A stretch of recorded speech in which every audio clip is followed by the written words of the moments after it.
Vous écoutez Vacarme des jours, VDJ pour les intimes, un podcast pour penser l'actualité entre potes. Chaque semaine, on se penche sur une question qui traverse la société dans une chronique, puis on s'écharpe possiblement en débat, en toute subjectivité et sans aucun respect pour les règles traditionnelles du journalisme. Un podcast de Motus et Langue Pendue, média pirate autoproclamé journal intime de la société. Bonne écoute.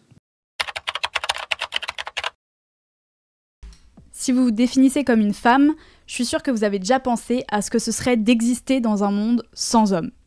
Genre, je sais pas, il est 3h du mat, à Paris, vous êtes chez votre pote en pleine discussion et il faut que vous rentriez à pied parce qu'il n'y a plus de métro à Paris à 3h. Et c'est un soir d'été, je précise, il fait hyper chaud. Ça pourrait être sympa, cette petite balade nocturne après une bonne soirée. Ça pourrait être sympa si on ne devait pas imaginer que les mecs existent et peuplent l'espace public au point de modifier les comportements sociaux des femmes.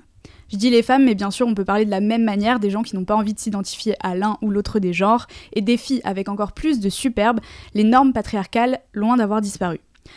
Dans cette société, en tant que meuf, notre corps est H24 présenté comme une ressource disponible, et c'est insupportable. Un monde sans hommes, ou plutôt un monde dans lequel on se refuserait aux hommes, c'est assez concret pour les féministes sud-coréennes. Elles sont à l'origine d'un mouvement qui prend de l'ampleur ces derniers temps, et que vous avez peut-être vu passer sur les réseaux. Le mouvement 4B. Le 4B, c'est un engagement féministe qui repose sur 4 refus. Bi en coréen, ça veut dire pas, si j'ai bien compris. Alors, les 4 B en question, le premier, et là il va falloir m'excuser de mon accent horrible, c'est le Bi-an, le refus du mariage traditionnel, le refus du besoin de se conformer à cette institution pour être considéré comme accompli.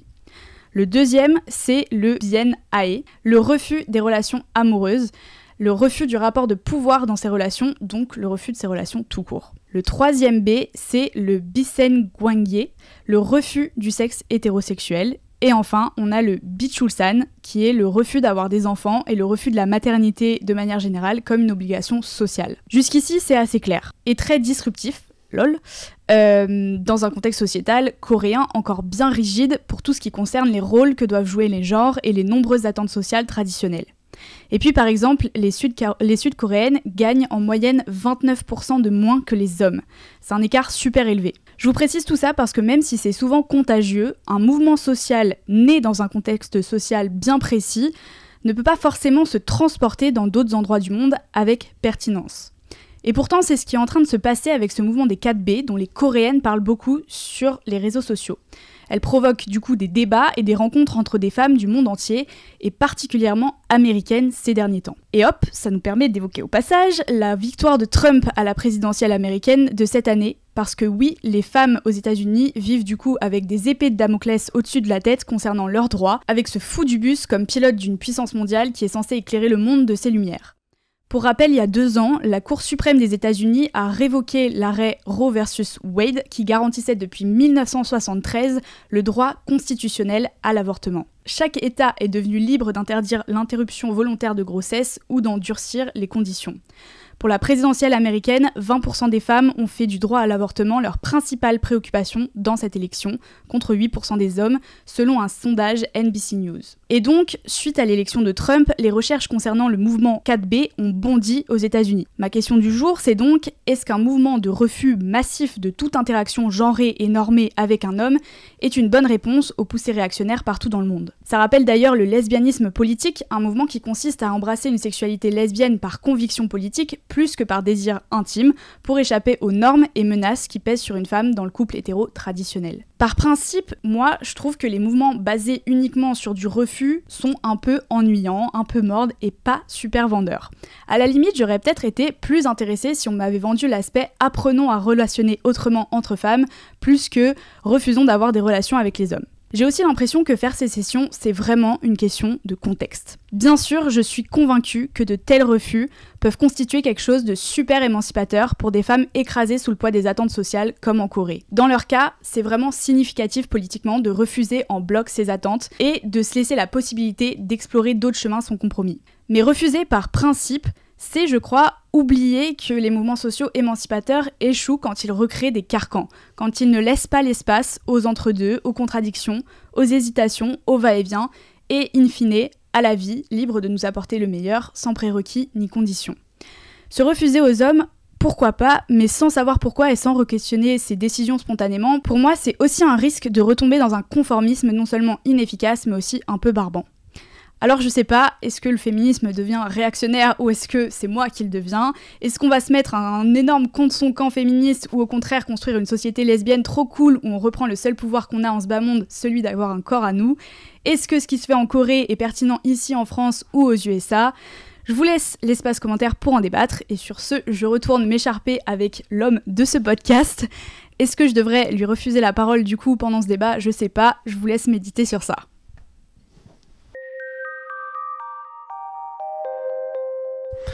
Je peux dire un truc ? Je sais pas. Faudra attendre les commentaires. Non, vas-y, parle. Non, Attends, mais je peux te demander l'autorisation. Non, j'ai un cheveu dans la bouche, donc tu peux parler. Pardon, je me tais. N'hésite pas. Non, parce que pas tous les hommes, en fait, juste. Mais bon. Attends, je peux faire une mais tu fais introduction tout de mes ce que tu chaussons veux, de caca. bien sûr. Voilà, c'est tout. Comme ça, on enlève ce sujet de la table. Maintenant, on peut discuter. Elle est trop fière, d'accord. Vas-y, alors, je t'écoute. Si c'est nul ce que tu dis, je tends mon chausson de caca. Attention. Il est mal à l'aise. Non. Si, t'es mal à l'aise. Je suis mis mal. Mais non, justement. Ok, vas-y. Non, soyons sérieux. C'est sérieux cette affaire. Concentre-toi un peu, s'il te plaît. Pardon, je te patronise un petit peu. Non, c'est juste, du coup, c'est quoi ? Donc, on s'interroge sur la pertinence de transporter un mouvement social d'une société à l'autre. Et alors, toi, c'est quoi ton avis là-dessus ? Tu dis que t'es réac, je trouve pas ça très pertinent. Hein. Non, mais en vrai, moi, ce que j'en dis, c'est que sur le moment, ma première réaction, j'avoue, peut-être c'est réac d'avoir eu cette réaction, mais c'était de me dire, d'emblée, j'aime pas et j'ai un peu des poussées d'urticaire quand on me dit, il faut pas faire ça. Voilà, c'est à tout prix, tu vois, genre sous aucun dans n'importe quel contexte, etc. Mais après, quand j'ai étudié le mouvement et tout, j'ai été un peu obligée aussi d'apprendre qu'est-ce qui se passe en Corée, dans quel contexte c'est né, et du coup je me suis dit, en vrai c'est parce que moi, ici en France, j'ai pas du tout la même interprétation de ce que ça peut représenter politiquement que en Corée, dans un mouvement social. Oui. Et du coup pour moi, c'est là où, genre c'est pas que c'est pertinent, c'est pas pertinent et tout, c'est juste que c'est vraiment hyper situé. Ouais, carrément. Mais c'est vrai que du coup, dans notre grande originalité, on a découvert ce truc un peu comme tout le monde quand ça a commencé à en parler juste après la victoire de Trump, là, il y a quelques semaines. Et c'est moi qui t'ai envoyé ça. Et genre, quand on s'est vu, j'étais en mode, mais je suis tombé sur ce truc-là.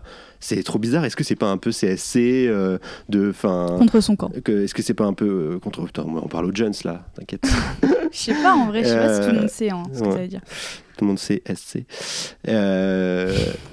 Je me perds. Non, mais du coup, au début, c'est vrai que notre réaction, c'était vraiment qu'est-ce que c'est que ce truc ? C'est un peu bizarre. Et aussi parce que nous, dans notre société, il y a quand même aussi un retour des mouvements masculinistes. Enfin, un retour, comme s'ils étaient partis, mais plutôt un re-empowerment. Il y a un backlash depuis MeToo, en fait, des mouvements masculinistes, avec aussi, du coup, un mouvement de tradwife, surtout aux États-Unis, qui accompagne aussi ça. Du coup, il y a un peu les deux côtés de la pièce, quoi. De la pièce qu'on... Oh putain. Et tout ça pour dire que avec aussi toutes les communautés, tous les influenceurs masculinistes et tout qui ont de plus en plus aussi qui prennent de plus en plus la parole sur les réseaux et tout, dans nos sociétés à nous, on peut s'inquiéter d'un backlash potentiel de ce truc-là. Et ça, couplé à ce que tu disais aussi des mouvements sociaux qui imposent comme des espèces de nouvelles normes, des carcans, tu vois, des trucs comme ça. Tout de suite, nous dans notre société occidentale, ça nous fait un peu bizarre d'entendre parler de ce truc. Mais je pense que ce que tu dis, c'est aussi lié à genre les réseaux sociaux, parce que sur ce sujet-là en particulier, il y a vraiment une bataille sur les réseaux sociaux qui se livre aussi, et c'est aussi le mouvement 4B, d'après ce que j'en ai compris, c'est aussi quelque chose qui a permis à beaucoup de femmes de parler entre elles, de créer des communautés, etc. Ça. Et c'était aussi un peu en réponse au mouvement des tradwives sur TikTok notamment, qui a beaucoup pris d'ampleur. Je sais pas si vous savez ce que c'est. De quoi, les tradwives ? Ouais. Vas-y, explique au pire vite fait. Je saurais pas trop comment expliquer. En vrai, ça gros, me paraît tellement lunaire que je sais pas trop comment résumer ça. En gros, c'est des femmes qui embrassent la vision traditionnelle de la famille nucléaire, donc la femme au foyer, de la femme au foyer, qui l'homme rapporte l'argent. Mais caricatural, quoi. Ouais, l'homme rapporte l'argent, la femme s'occupe de la maison et des enfants. Du coup, elle est plus ou moins à la disposition de son mari, et c'est des trucs. Tu me demandes d'expliquer, j'explique. Mais oui, c'est insupportable. C'est vraiment devenu le matriarcat, ce podcast, j'en peux plus. Et enfin bref, des femmes qui revendiquent d'avoir cette place sociologique spécifique dans le foyer et dans leur rapport aux hommes. Et c'est un mouvement qui a pris énormément d'ampleur là aux États-Unis aussi ces derniers temps, qui accompagne aussi la poussée réactionnaire et tout quoi. Avec en France, on a notre Thaïs Descuffon par exemple.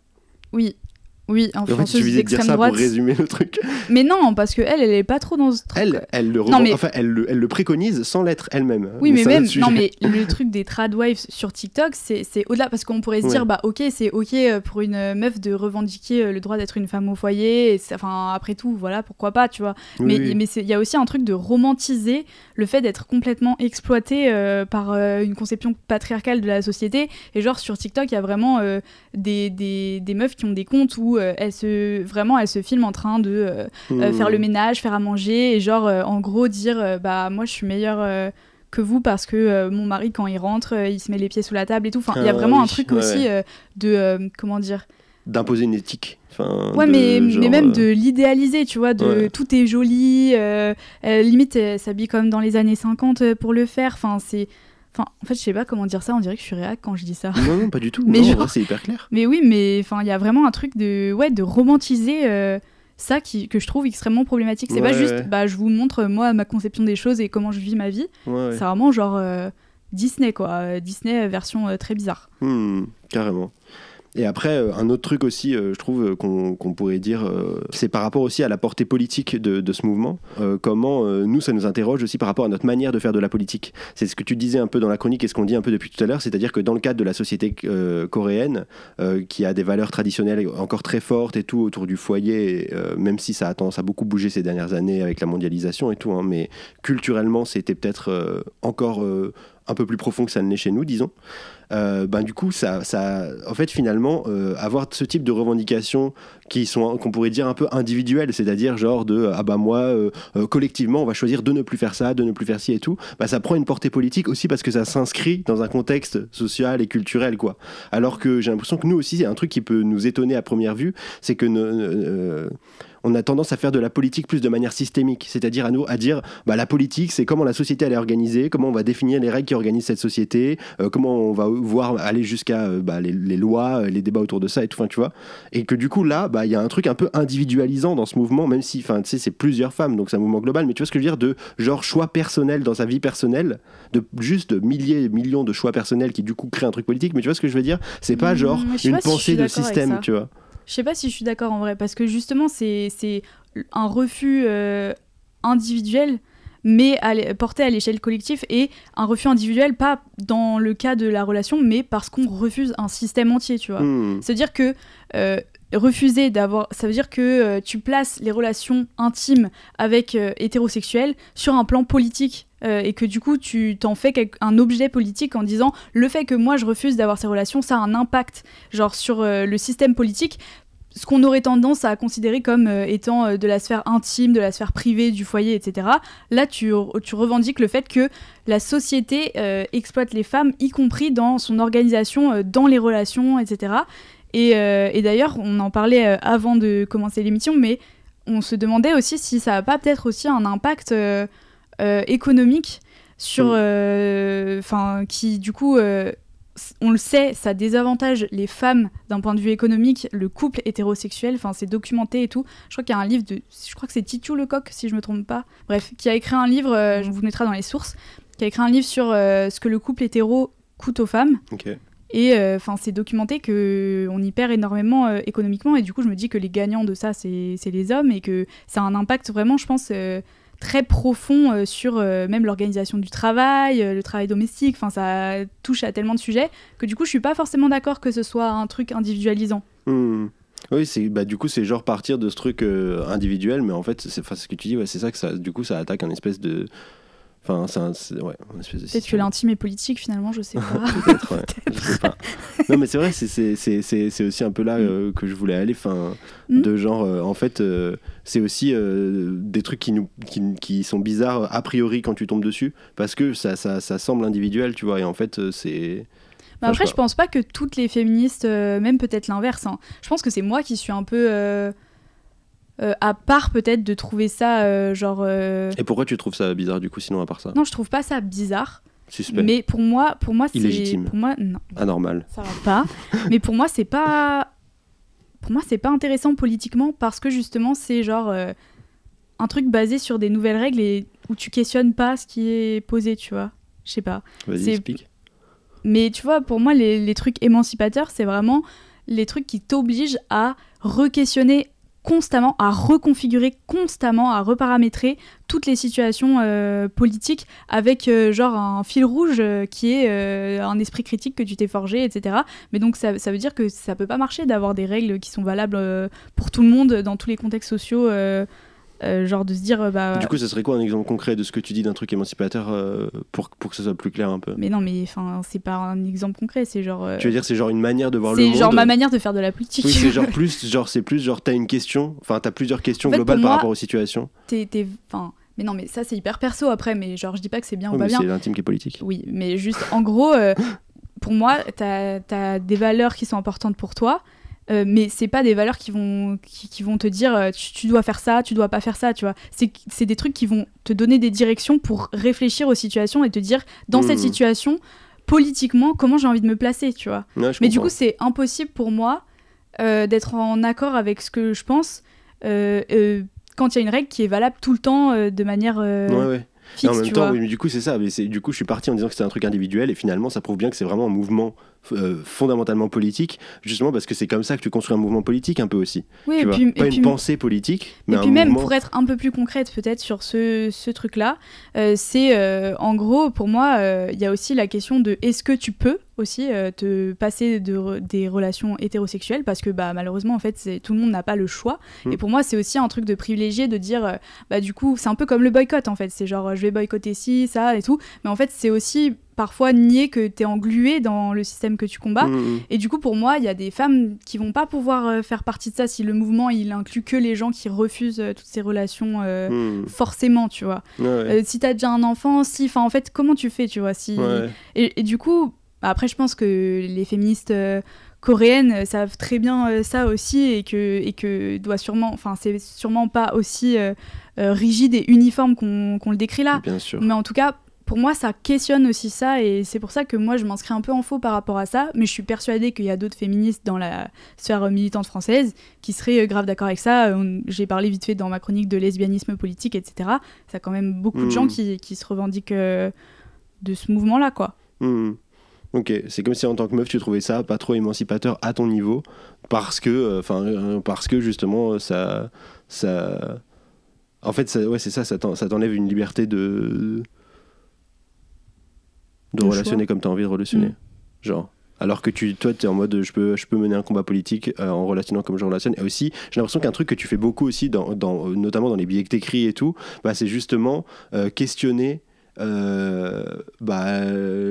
questionner le féminisme au sens large dans tes relations, dans ton vécu et tout, en faisant la part belle justement aussi à tout ce qui gratte un peu là-dedans, quoi. Parce qu'en fait, les relations hétérosexuelles, c'est ça, il y a toujours énormément de contradictions, et les contradictions, elles aident aussi vachement à penser, j'ai l'impression, et à réfléchir à ces sujets-là. Moi, c'est ce qui m'intéresse le plus, genre les paradoxes, les trucs où justement, moi je trouve ça ennuyeux, les vies où tu peux dire bah ça c'est noir, ça c'est blanc, ça c'est bien, ça c'est mal. Pour moi, c'est justement les moments où tu te trouves un peu dans un entre-deux, où il y a plusieurs choses qui rentrent en contradiction, qui sont intéressants parce que du coup, c'est là où tu as vraiment besoin de politique pour te forger ta pensée et c'est là où tu fais vraiment de la politique. Parce que si tu as juste une guideline que tu suis tout le temps dans ta vie, oui, non, dans ce cas-là, tu penses pas. Oui, carrément. Et puis même toi, en tant que personne, j'ai l'impression qu'aussi, c'est encore une fois tout le truc de faire un mouvement politique, et peut-être on retombe sur nos pattes là-dessus, c'est de dire justement d'avoir pensé ça comme un mouvement politique qui questionne des espèces d'institutions culturelles, en gros, et tout machin. Là, ça donne une espèce de puissance à ça, mais du coup, l'angoisse, c'est notamment quand on voit les Américains, mais aussi parce qu'on a tendance à considérer que c'est des teubés et qu'on imagine déjà les petites Américaines sur TikTok raconter n'importe quoi. Non, mais c'est vrai, tu vois ce que je veux dire ? Il y a aussi ce truc-là et je dis les petites Américaines sans aucun mépris parce qu'il y a aussi des gros, il y a plus même de gros cons américains, tu vois. vois. Mais ce que je veux dire, c'est que la pensée politique aux États-Unis, souvent, elle nous apparaît encore plus ici comme caricaturale. C'est comme s'il y avait... Ça dépend lesquels. Oui, mais bien sûr, mais je veux dire, le féminisme américain. Oui, mais parce que c'est plutôt dans les universités américaines ou dans les gens qui pensent aux États-Unis, t'as ça, mais t'as aussi sur les réseaux sociaux l'accès qu'on a à la masse américaine. Tu vois, que ce soit du côté masculin comme du côté woke caricatural, on peut souvent les trouver teubés, tu vois. Moi, je suis pas d'accord. Je suis pas d'accord. Mais c'est... Vas-y, explique pourquoi t'es pas d'accord. Mais non, mais parce que je trouve que au contraire, les États-Unis, comme c'est une société, tout ce qu'on connaît des États-Unis, quoi, hyper fou du bus et tout. Justement, pour moi, ça génère encore plus de besoin de penser contre ça.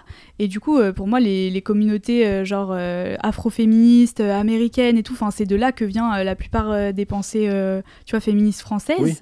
Et oui, mais du coup, pour moi, c'est pas du tout vrai, ce que tu dis. Non, mais c'est pas ça dont je parle. Moi, je parle pas des gens qui sont spécialistes de questions et qui les étudient. Pas je parle de mais comment les mouvements la politique. Féministes aux États-Unis. Mais je parle pas des mouvements féministes aux États-Unis. Tu parles de quoi alors? Mais je parle de genre des réseaux sociaux, de comment la politique aux États-Unis au global, genre comment les. Mais du coup, je comprends pas de quoi tu parles.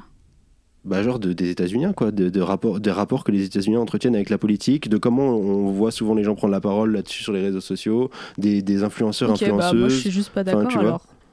Non, mais je pense qu'on parle pas des mêmes personnes. Si.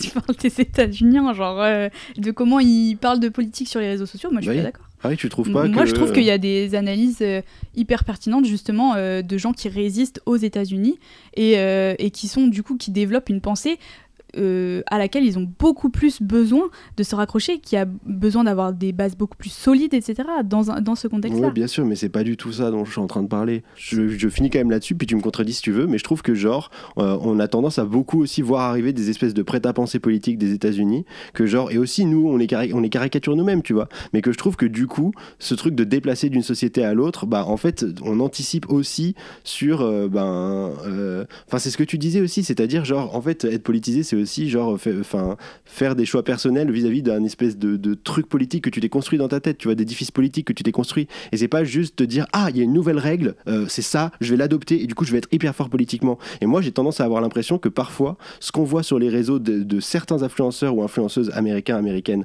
dans tous les sens de l'échiquier politique, c'est un peu ça, c'est un peu du prêt-à-penser, non internalisé, tu vois. Et du coup je trouve que ça me faisait aussi anticiper ça, ce truc du déplacement du mouvement 4B, de se dire est-ce que ça va pas aussi plus rendre des gens malheureux que leur permettre de s'émanciper, tu vois, et de mener un mouvement politique. Et en même temps il y a tu vois ce que je veux dire?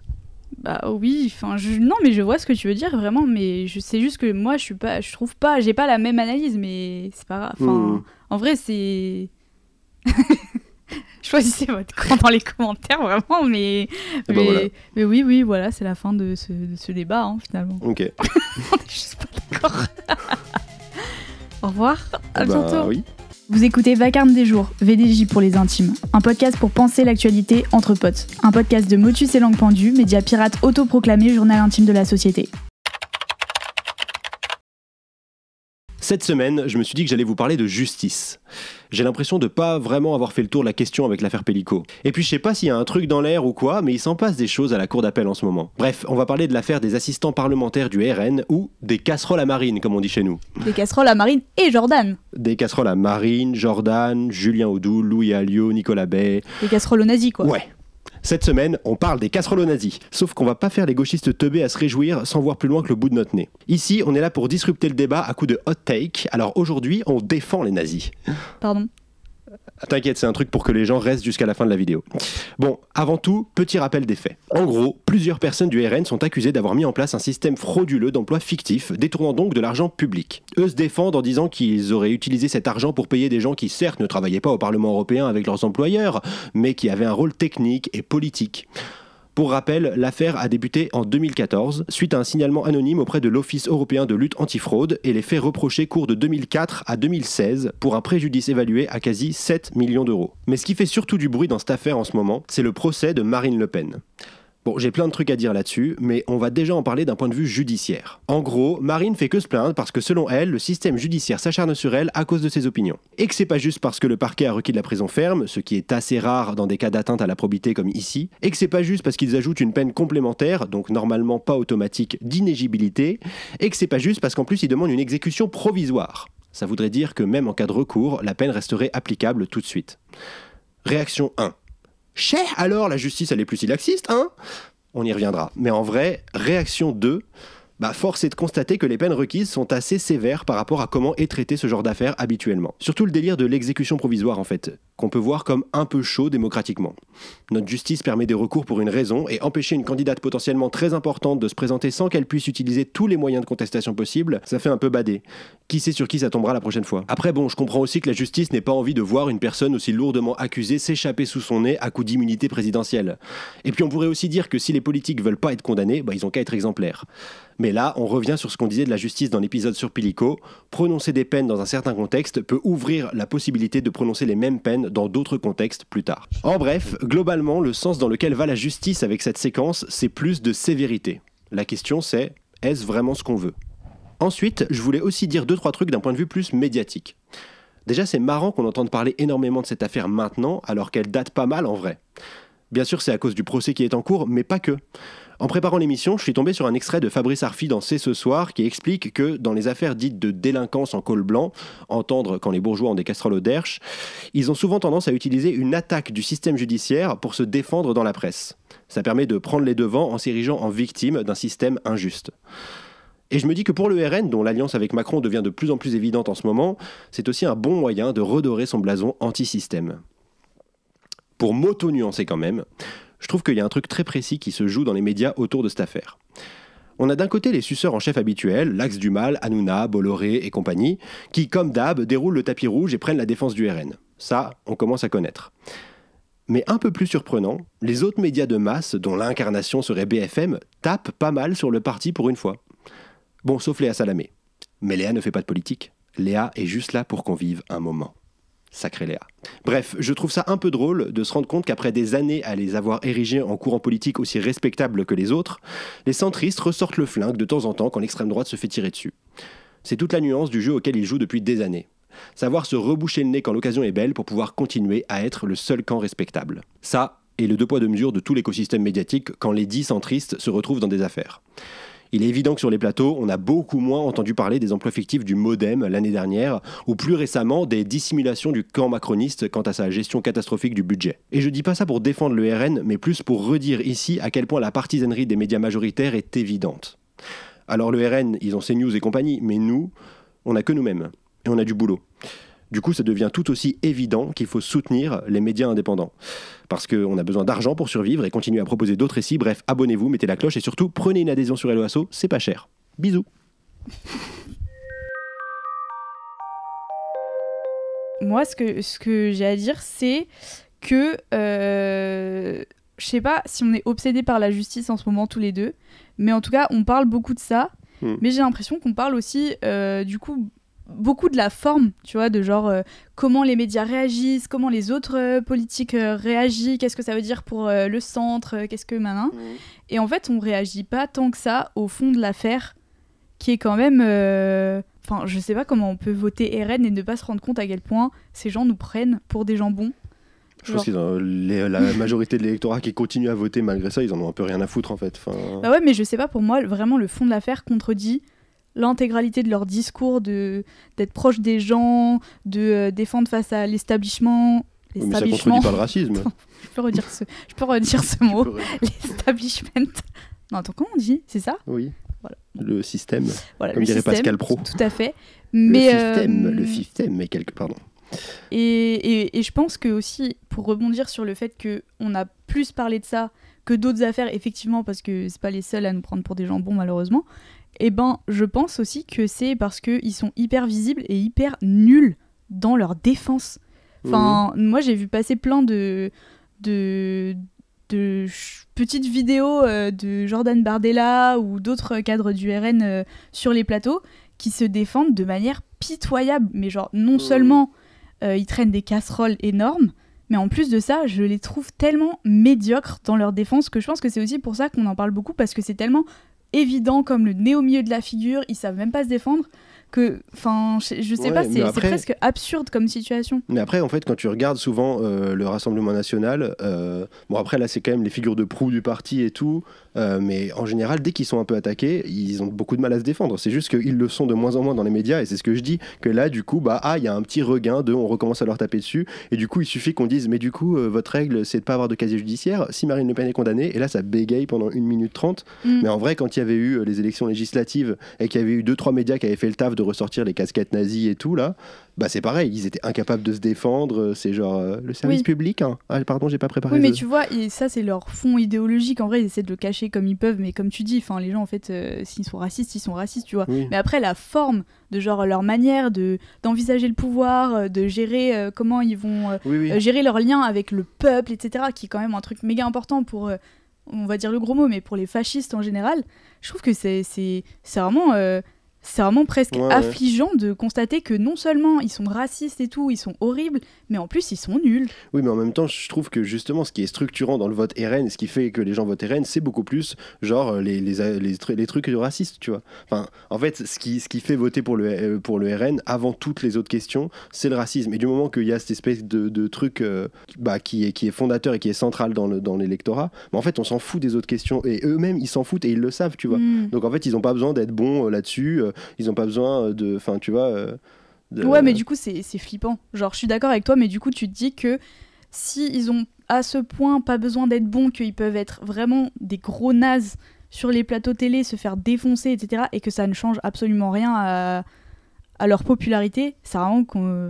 Ouais, mais en même temps, moi, je suis en mode déjà, tant mieux qu'ils soient nazes là-dessus, parce qu'ils seraient quand même encore meilleurs s'ils étaient bons là-dessus. Et d'un autre côté, je sais pas comment dire, ouais, c'est... Au contraire, tu vois, il y a un... Enfin non, je suis d'accord avec toi. Mais c'est juste que du coup, c'est démonstratif aussi de ce qui est structurant dans leur idéologie, tu vois. Que en fait, je dis le racisme depuis tout à l'heure, sûrement qu'il y a des gens qui vont trouver ça caricatural un peu. Mais en vrai, les thèmes de l'immigration, de la sécurité, du durcissement et tout, voilà, c'est ça qui est important dans le vote RN. Parce que, et c'est documenté depuis des années que l'extrême droite et tout, c'est aussi des trucs qui jouent sur les peurs, sur les sentiments d'insécurité dont on avait parlé l'année dernière et tout. Et qu'en fait, il n'y a que ça qui compte. Et donc, oui, après, mais je suis d'accord avec toi sur leur électorat, tu vois, mais genre ça veut dire que on est quand même dans une sauce, quoi. C'est-à-dire qu'on est vraiment dans une sauce où genre tout ce qui se passe autrement, on s'en fout. Tant que c'est un peu des nazis quand même. Ouais, et en même temps, ça c'est pour leur électorat fort, tu vois. Et après, j'ai l'impression qu'aussi, pour nuancer quand même, il ne faut pas caricaturer les gens et justement les électorats. Quand même, on dit tout le temps que les gens qui font une élection, c'est le ventre mou et tout. Et je pense que pour le RN, ils ont gagné, on en avait parlé l'année dernière, et même en discutant avec des potes ou des gens plus ou moins proches de nous et tout. Ils ont réussi aussi à force de se donner et d'être accompagnés par les médias pour ça une image un peu plus respectable, à s'ériger en espèce de contre-pouvoir au système, contre-pouvoir numéro 1 après le Covid, les vaccins et tout, tu vois, de genre dire si vous voulez plus de Macron, c'est pour nous qu'il faut voter. Et là je pense que ça a pu toucher aussi certaines personnes dont le centre n'était pas du tout le racisme. C'est presque ça qui est inquiétant, c'est-à-dire que en dehors de la xénophobie, le racisme, etc., il y a aussi un truc où je ne comprends pas comment, à l'heure qu'il est, peut encore y avoir des gens qui trouvent que le RN est anti-système, puisque justement, ils sont dans les mêmes magouilles, c'est exactement les mêmes réactions de gens qui sont profondément bénéficiaires du système, et donc du coup ça me terrifie le fait que ça passe et qu'après ils construisent encore leur rhétorique sur ça, alors que normalement c'est tellement facile de les défoncer, mais même en les défonçant sur ça, j'ai l'impression que toi tu dis ça aussi parce que tu t'intéresses pas mal à la politique et que nous on suit pas mal ces trucs-là. Mais en vrai, c'est ce que tu dis, c'est des questions de rhétorique. Mais là où je suis en même temps d'accord avec toi, c'est que c'est ça que je voulais dire tout à l'heure, par rapport à ce truc un peu de ventre mou et de gens qui ont pu genre être convaincus par le côté anti-système, là entre l'alliance un peu avec Macron et tout, et toutes les autres, tu vois. En tout cas, si tu suis un peu la politique, y compris dans les médias de base, c'est de plus en plus dans les médias de masse, c'est de plus en plus visible ce truc-là. Et le fait que là, ça contredise leur discours, je pense que ça joue quand même un petit peu sur cet électorat. Moi, je trouve que le RN, là, il apparaît un peu moins contre la contre-proposition numéro 1 à Macron, entre les trucs du budget et tout. Mais après, ça dépend. En même temps, on est plus en période électorale aussi, quoi. Ouais. Et d'ailleurs, c'est intéressant aussi la temporalité, genre des procès et tout.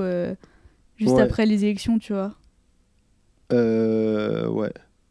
Bref, c'est juste... Ou juste avant aussi. Mais après, et aussi ce que tu disais, je trouve, sur je ne comprends pas et tout, qui a encore cette rhétorique, mais en même temps, tu sais, si tu regardes ces news, genre Pascal Praud, il parle, c'est ce que je disais tout à l'heure, tu vois, il parle du système en permanence et tout. En fait, justement. Enfin, justement, si ta rhétorique matin, midi et soir, ça consiste à détricoter le grand système, etc. Et qu'en fait, toi, tu te retrouves pris dans exactement les mêmes mécanismes qui sont visibles comme le nez au milieu de la figure. Oui, je sais pas comment ça peut être c'est un truc c'est vraiment de la politique et de la rhétorique tellement genre basse. Mais non, genre, mais c'est juste que ça fait pas référence aux mêmes choses pour toi et pour les gens qui écoute ça, tu vois, j'ai l'impression. Enfin, c'est-à-dire que le système, le système, pour Pascal Praud, c'est genre la bien-pensance et les woke, tu vois. Et en fait, quand ta lecture du monde c'est ça, du coup, tu vas pas dire c'est contradictoire car le RN, alors que pour nous c'est évident, tu vois. Mais genre, je sais pas. Je sais pas, il y a quand même tout un truc autour de la précarité, les gens qui se gavent sur les petits, etc. Enfin, tu vois, et en même temps, il y a beaucoup de gens, quand tu leur parles de la corruption des politiques, ils sont en mode oui, mais de toute façon, ils piquent tous dans la caisse, tout le monde fait un peu ça. Donc bon, Marine, tant mieux, tu vois, qu'elle mette la famille à l'abri, cette pauvre prolo de Marine Le Pen. Non, mais tu vois ce que je veux dire ? Oui, non, mais de ouf, t'as raison. Et après, un autre truc aussi, quand même, que je voulais dire, c'est par rapport à ce que je disais aussi, de pas y aller directement dans la joie et la bonne humeur, par rapport justement au durcissement de la justice et tout, que je dis un peu dans la chronique, c'est que je trouve que là, avec cette affaire, on a vachement envie de se dire mais tant mieux et tout, là ils ont requis de la prison ferme pour Marine Le Pen, quel plaisir que enfin, même si ça sera sûrement aménagé si jamais elle est condamnée et tout, bien sûr, mais tu vois, on a un peu envie de sauter sur l'occasion pour se réjouir de ça, de se dire il y a des gens qui sont condamnés injustement tous les jours et les politiques qui s'en sortent tout le temps, pour une fois c'est pas mal qu'il y ait du ferme. Ou des trucs un peu des sanctions un peu fortes, quoi. Et ça, c'est un truc dont parle Geoffroy de la Gannerie pas mal dans ses trucs sur la justice, et que je trouve vraiment intéressant, c'est de dire, en fait, plutôt que de se réjouir rapidement des durcissements de la justice, même quand ils concernent des privilégiés et que ça fait du bien, vaudrait mieux militer pour que tout le monde ait droit à la justice à laquelle les privilégiés ont droit d'habitude. C'est-à-dire, genre, en fait, eux, ils ont tout le temps des aménagements de peine, on questionne énormément comment ils vont vivre leur enfermement. Oui, c'est inverser la rhétorique voilà, politique. C'est ça. Et plutôt que de se réjouir, de dire c'est bien qu'ils soient punis et tout, et en fait finalement là on accompagne un durcissement de la justice, vaut mieux militer pour dire non mais la justice telle qu'elle est pratiquée sur les riches, on aimerait qu'elle soit aussi pratiquée sur les pauvres, tu vois, et sur tout le reste de la société qui est souvent punie injustement, rapidement, tu vois, des trucs comme ça. Et ça, je trouve, c'est un réflexe qui est dur à avoir, parce qu'on a très envie de se réjouir en fait quand enfin Justement, oui, mais c'est exactement le sujet aussi de la chronique sur Pellico. C'est genre notre rapport de propre envie de justice qui se confond avec l'envie de punition et de fermeté dans les mais peines. Là c'est plus parce que sur Pellico je trouve qu'on parlait un peu de comment faire justice autrement, alors que là c'est plutôt dans le système actuel judiciaire, déjà on pourrait militer pour qu'il soit plus soft avec tout le monde plutôt que pour qu'il soit plus dur avec les privilégiés. En gros c'est ça, tu vois, et de partir de cette base là plutôt que de partir de la base de nous, comment nous on se fait punir, et l'élargir à tout le monde. On n'a pas parlé quand même de genre, comment on dit, de la subjectivité de la justice, qui est beaucoup des arguments aussi qui sont repris de l'attaque du système judiciaire et tout, comme je dis un peu à la fin de la chronique, de dire que la justice est partisane, etc. etc. Et simplement pour donner un peu des infos là-dessus, bien sûr la justice n'est pas censée être partisane et idéologiquement et tout, mais il y a quand même un truc qui est assez spécifique en France et qui est considéré comme problématique par certains légistes et tout. Légistes, non, on dit pas ça. Ça, c'est un médecin. Certains juristes, par certains juristes et tout, c'est que quand même le chef des procureurs, c'est le ministre de la Justice. Le ministre de la Justice qui fait partie d'un gouvernement qui fait partie d'une force politique. Et du coup, quand le patron... Je trouvais qu'on les avait pas encore sortis. Voilà. Non, mais t'as vraiment pas envie de discuter avec moi, quoi, aujourd'hui. Si. Mais informe-moi. Bon, du coup, on se voit la semaine prochaine pour l'épisode suivant de Vacarme des jours. Non, mais qu'est-ce que tu veux que je te dise, c'est tout. Mais quoi ? Non, mais juste du coup c'est tout, quoi. C'est genre que oui, mais du coup moi j'ai rien à dire dessus. Ouais. T'as juste dit ton info, quoi. Ouais. Voilà, c'est tout. Non, mais... Au revoir. À bientôt. Et voilà, ouais. C'est bon là. C'est fini. Vous écoutez Vacarme des jours, VDJ pour les intimes, un podcast pour penser l'actualité entre potes. Un podcast de Motus et Langue Pendue, média pirate autoproclamé journal intime de la société. Il y a un mois à peu près, non même plus d'un mois maintenant, avec Mar et notre super team vidéo, qui sont derrière les caméras, on tournait notre premier épisode de podcast filmé pour cette chaîne YouTube. Et le premier truc que j'ai remarqué en regardant les rushs, c'est que j'ai grossi. Alors c'est con, on pourrait se dire on s'en fout en fait, on est là pour faire de la politique, on n'est pas là pour complexer, et puis d'ailleurs à l'ère du body positive, les complexes, on est censé se les foutre là où je pense, kiffer nos bourrelets et prendre des photos sexy de nos formes. Le problème c'est que quand je me regarde à l'écran, un peu bouffi et au-dessus de ce qu'on appelle mon poids de forme, je suis pas complexée ou triste. Je suis plutôt en colère en fait. D'ailleurs, c'est marrant parce que ce constat, j'ai grossi, on s'attend à ce que je dise soit en étant triste et abattue, soit en étant fière et satisfaite. Sauf que mon poids, c'est pas un sentiment que je dois ou ne dois pas ressentir, mais bien une question politique qui, je suis désolée de vous l'annoncer, vous concerne aussi. Oui. Alors je me suis dit qu'au lieu d'éviter le sujet, j'allais mettre les pieds dans le plat. Lol. Oui, ok. J'aimerais qu'on adresse la question de mon poids. Parce que c'est une question, effectivement. Elle concerne ma santé, mon portefeuille et un échec collectif monumental. Et je vais commencer par dire cela, avoir grossi n'est pas une insulte. Ce qui est une insulte pour moi, c'est plutôt de continuer de penser que la prise de poids est une question d'hygiène de vie individuelle, de volonté, d'activité physique ou d'empowerment féministe acquis en dansant devant le miroir pour décomplexer les gens sur TikTok.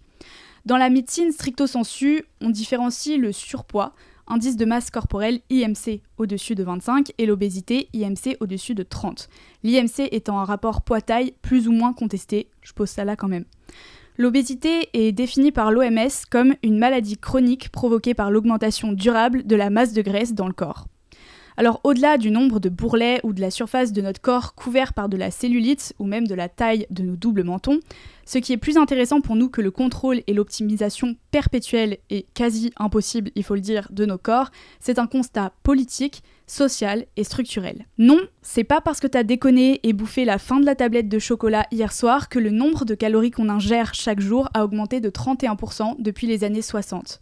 Que la moitié de la planète sera en surpoids en 2030, que la mortalité était davantage provoquée par le surpoids que par la malnutrition en 2019 dans le monde. Oui, on mange plus. Mais qu'est-ce qu'on mange ?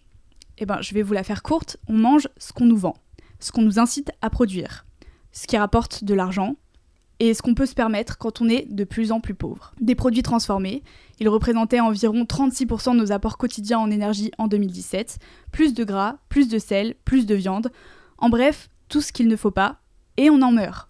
Oui, c'est une question sérieuse. Alors oui, on dépense aussi moins de calories qu'avant. Mais pour vous dire la vérité, j'ai jamais fait autant de sport de toute ma vie et j'ai jamais pris autant de poids. L'activité physique ne représente en fait qu'environ 20% de nos dépenses caloriques quotidiennes, le reste étant consommé par notre métabolisme et notre digestion. Alors en m'apercevant que j'avais pris du poids ces derniers temps, oui, je me suis ruée sur les régimes alimentaires tout en ne m'interdisant rien, ou sur le sport tout en y allant mollo. J'ai fait des prises de sang, j'ai fait des analyses, j'ai même fait des échographies comme la bonne parano que je suis. Le surpoids est multifactoriel, et dans mon cas, il résulte de tout un tas de choses. D'abord, je suis en dépression, et traitée au Prozac, un médicament que j'ingère tous les jours et dont les effets indésirables peuvent être une variation anormale du poids. Je vis sous le seuil de pauvreté, or contrairement à ce que l'on pense, le surpoids et l'obésité sont davantage l'affaire de pauvres que de riches grassouillets. Moins on peut manger, plus on mange pour se remplir, et non pas pour optimiser son corps. Le surpoids et l'obésité sont 2 à 3 fois plus fréquents en France chez les recourants à l'aide alimentaire. L'obésité est presque 2 fois plus répandue chez les ouvriers et employés que chez les cadres supérieurs. On a moins de temps, on est souvent en stress chronique, on mange des trucs de mauvaise qualité, mais qui nous permettent de tenir. Qui nous gavent, quoi. Et puis, j'ai des prédispositions génétiques. Le combat contre la prise de poids maladive est quelque chose qu'ont affronté avant moi beaucoup de gens de ma famille, de génération en génération. Il y a aussi bien sûr les facteurs environnementaux, le travail qui exige de nous une sédentarité délétère tout en nous vidant notre énergie, au point que seuls les riches des bullshit jobs ou les passionnés ont encore la foi d'aller courir dans une salle de sport, enfermés comme des hamsters après une journée de travail harassante. Notre mode de vie, de production et d'agriculture est la raison de cette explosion du surpoids. Eux-mêmes sont induits par un système capitaliste libéral qui survit grâce aux inégalités et nous vend la minceur comme une méritocratie des corps, Merci Nora Boisouni pour cette image très juste, tout en faisant un marché à plusieurs milliards de dollars qui nous rend tristes, pressés et nerveux, et qui donc nous fait grossir. Bien sûr, je pourrais me mettre à courir jusqu'à l'épuisement ou bien arrêter toutes les sucreries qui me permettent de tenir. Mais je préfère continuer le combat contre des industriels et des choix politiques qui m'empêchent de choisir moi, d'aller bien et de correspondre à des standards dont eux-mêmes m'éloignent sans arrêt. Je vous invite à faire de même. La prochaine fois que vous trouvez qu'une personne de votre entourage a grossi, n'hésitez pas à aller jeter des œufs sur les chefs des gros groupes alimentaires qui s'enrichissent sur la merde qu'on mange et nous trouvent toujours trop flemmards, trop sales ou idiots. Il y a une couille dans le pâté, si vous me passez l'expression. Alors, oui, je suis plus grasse que d'autres. Et encore, je n'en souffre pas, ni d'un point de vue de santé, ni dans la santé sociale. Pour être totalement transparente, j'ai pris 10 kilos ces dernières années, parce qu'on m'a violée, parce que je prends des antidépresseurs, parce que ma famille lutte contre l'obésité, parce que je vis sous le seuil de pauvreté. Alors le surpoids est un problème de santé publique. L'obésité est une maladie qu'on ne contrôle pas seul et s'accepter n'y change rien. En revanche, individualiser la question change beaucoup de choses. Le cadre politique qui permet cet échec collectif peut alors se perpétuer tranquille. Les pauvres, les fous et les tristes ont toujours tort et la lutte des grasses continue. Quand le doigt pointe un système organisé, l'idiot regarde le double menton. À bon entendeur, salut. C'est horrible parce que quand on a discuté ensemble de ce qu'on allait discuter après cette chronique, on a écrit que ma phrase d'introduction c'était « Mais en vrai Charlotte, est-ce que tu te cherches pas un peu des excuses ?» Non, j'ai beaucoup de mal à le dire après cette chronique. C'est toi qui as écrit ça. Je te jure, en vrai, c'est intense à faire comme chronique. Bah oui, je sais bien. Oui, non, mais je pensais pas que ça allait être. Je pensais plus que ça allait être en mode. Ça fait 5 ans que j'étale toute ma vie intime sur les réseaux. Je pensais pas que c'était un exercice aussi difficile de le faire à l'oral. Oui, non, mais c'est. Non, mais en vrai, bien sûr. Mais tu sais, genre, on est là, on fait des blagues, et après, t'es là en mode genre. En fait, quand même. Voilà, mon courage. Non, mais du coup, ça c'est bien, on a repris la blague condescendante de la dernière fois, mais dans l'autre sens.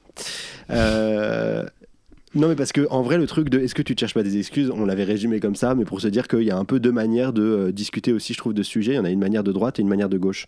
Enfin, de pouvoir, je veux dire, de pouvoir ne pas être d'accord avec toi. On commence par la manière de droite pour se faire un peu plaisir. Vas-y, je t'en prie.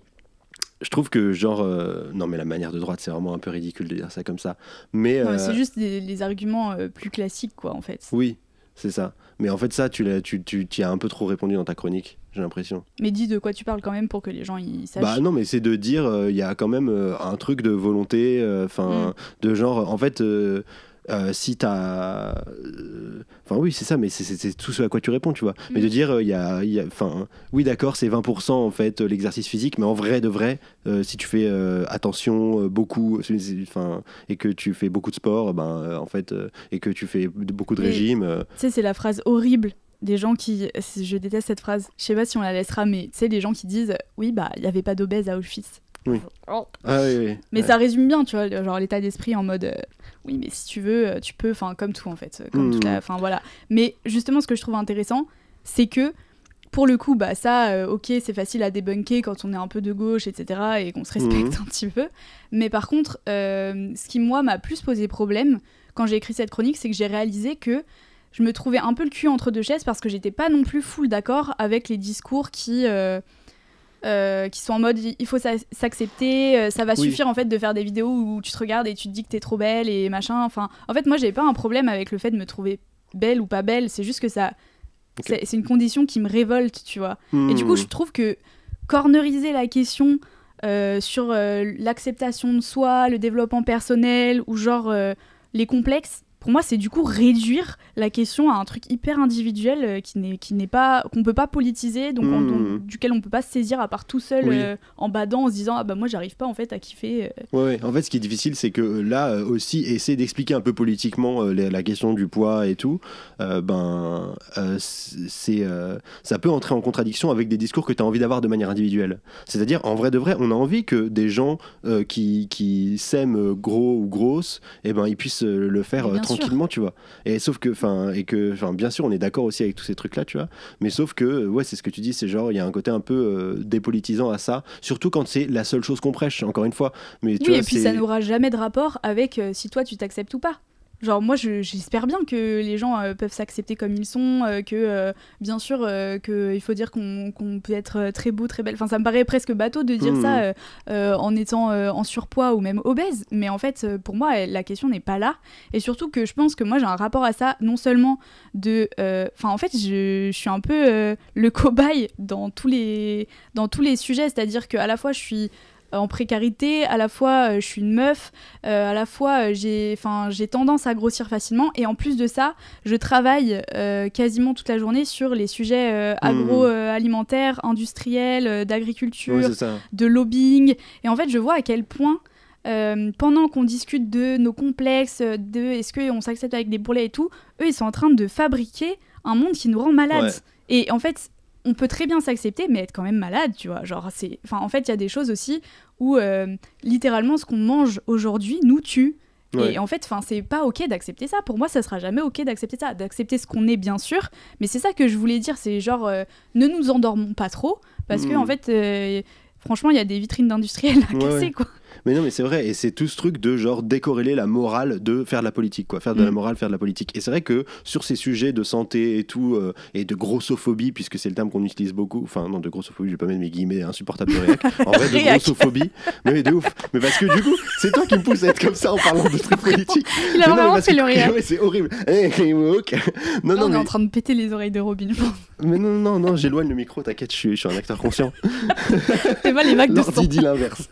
Non, mais non, mais en vrai de vrai, la manière justement de parler de ces sujets qui est que, comment on dit, le body positive et tout, etc., c'est une manière morale de le faire. Et c'est là que je voulais en venir. Sur ces sujets-là de santé, de grossophobie et tout, on a tendance à moins faire la nuance entre en parler politiquement et en parler moralement.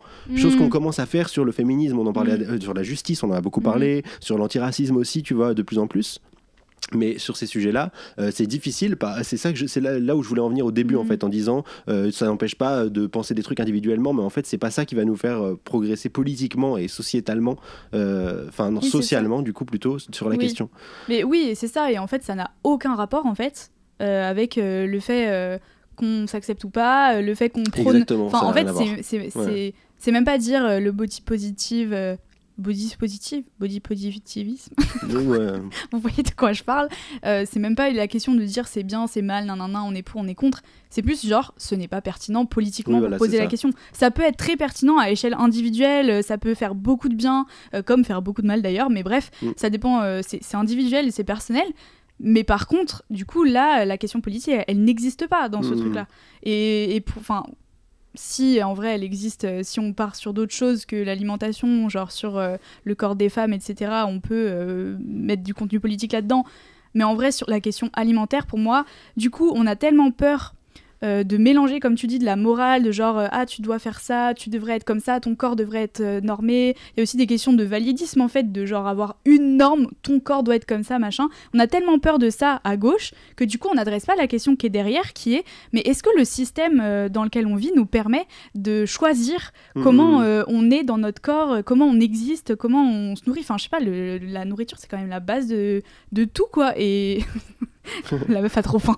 mais en vrai juste, moi je sais pas, je trouve qu'on n'est pas assez choqué de ce qu'on met dans nos assiettes et que ce soit pour dire je complexe ou au contraire moi je suis hyper fière de mon corps et tout. Et du coup on laisse trop moi je trouve qu'on laisse trop les industriels faire leur beurre tranquille que ce soit dans un sens ou dans l'autre. C'est sûr que c'est une question qui n'est pas du tout adressée dans ce sens-là, enfin très très peu. Et il y a eu 2-3 trucs justement, après là je m'éloigne un tout petit peu, mais tu sais quand il y avait eu toute l'histoire de Nutri-Score et tout, en vrai quand même ça fait partie de ça, justement c'est comment l'alimentation elle est liée aussi aux industriels qui la vendent, qui la font, tu vois. Et en fait il y a aussi des lobbies ultra puissants qui se battent pour qu'il y ait le moins de visibilité possible sur ce qu'on consomme, etc. Parce que aussi on fout du sucre et du sel partout parce que c'est ça qui est addictif et qui fait consommer les gens. Et donc en fait là c'est presque les gens ils pensent plus du tout, c'est marrant parce que là tu fais une jonction entre le corps et ce sujet là, mais ils ont tendance à pas du tout être pensés ensemble en fait. Oui c'est ça, et puis même par exemple le fait que en fait le stress chronique c'est vraiment un facteur d'obésité et en fait personne n'en parle.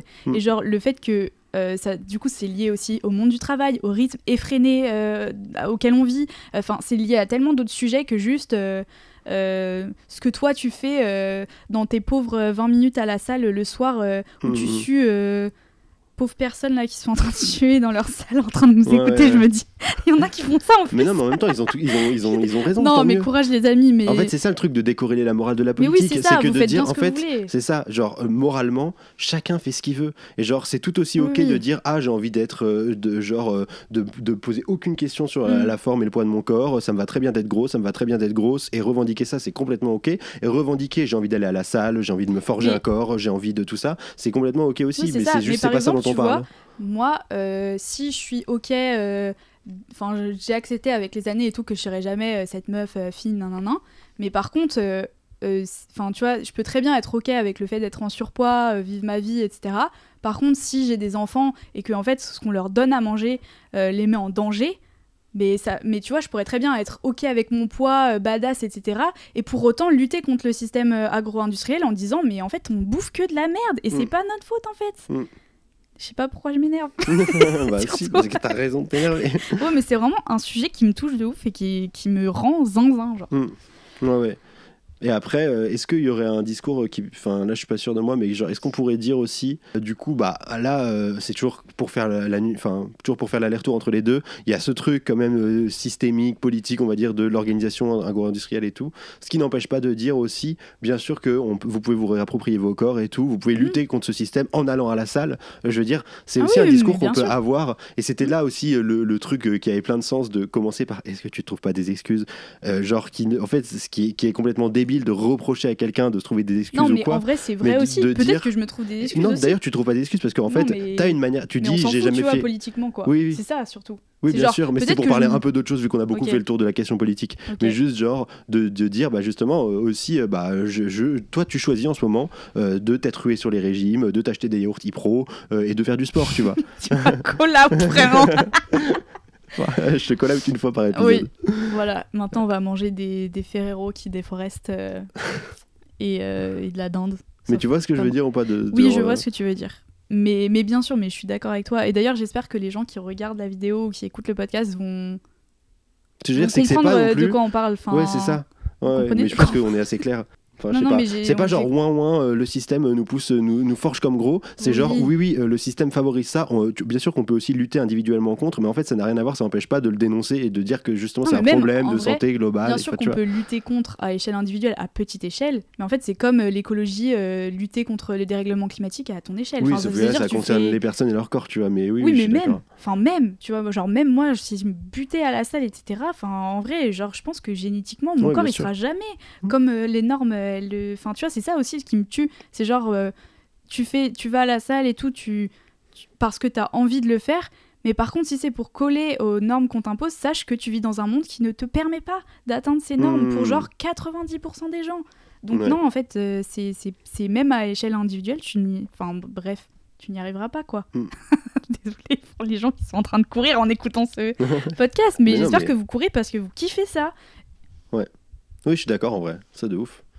Voilà, bon. c'est tout. Hein. Voilà. Sinon, ça va. C'est bon, bah du coup, bon repas de Noël à tous et toutes. Ouais, bon réveillon. On vous souhaite régalez-vous bien. Une bonne fin d'année. Enfin, vraiment, mon cerveau s'est éteint, genre. Et ben, à l'année prochaine. On vous retrouve. Oh, ouais, pas mal. On n'avait pas fait cette blague. C'est pas vraiment une blague. C'est pas une blague. C'est vraiment l'année prochaine. Prochaine.